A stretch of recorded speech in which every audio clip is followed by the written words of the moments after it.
Hello everyone, welcome back to One Engineer. In the previous episode, we learned about the Sketcher Workbench, sketch versus positioned sketch, and the overall Sketcher interface. Today, we'll focus on one of the most important toolbars inside Sketcher, the Profile Toolbar. Let's get started. The Profile Toolbar contains several geometry creation tools.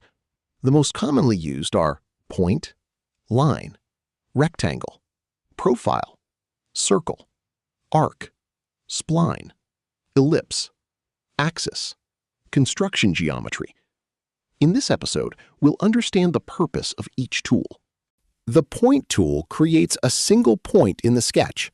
Although it looks simple, points are extremely useful.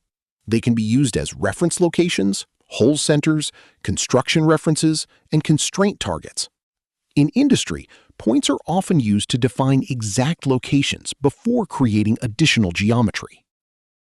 The line tool is one of the most frequently used tools in CATIA. It allows us to create straight segments between 2 points. Lines are commonly used to create profiles, boundaries, reference geometry, and construction layouts. Most mechanical components start with a combination of lines and dimensions. The Profile tool is similar to the line tool, but allows continuous creation of connected segments. Instead of creating one line at a time, we can create multiple connected entities in a single command. This makes sketch creation faster and more efficient. The Rectangle tool allows us to quickly create rectangular geometry. Instead of creating 4 individual lines, CATIA generates all 4 sides automatically. This saves time and ensures connected geometry. Rectangles are commonly used for plates, blocks, housings, and basic layouts.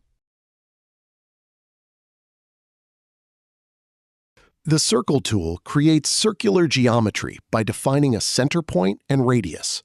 Circles are extensively used for holes, shafts, bosses, and cylindrical features. In part design, circles are often converted into pads, pockets, or shafts. Arcs are portions of circles. They help create smooth transitions and curved shapes. Arcs are widely used in brackets, sheet metal components, plastic parts, and ergonomic designs. Different arc creation methods are available depending on the design requirement. The Spline tool creates free-form curves passing through multiple points. Splines are especially useful in automotive, aerospace, and industrial design applications. Whenever complex shapes cannot be created using simple lines and arcs, splines become the preferred option. The Ellipse tool creates oval-shaped geometry. Although not used as frequently as circles, ellipses are important for specific design requirements. They are commonly used in styling surfaces, airflow components, and aesthetic designs. Construction elements are reference geometries used to support sketch creation. These elements do not directly contribute to the final profile, but help define geometry accurately. If you found this video helpful, don't forget to like, share, and subscribe to One Engineer. Thank you for watching, and I'll see you in the next episode.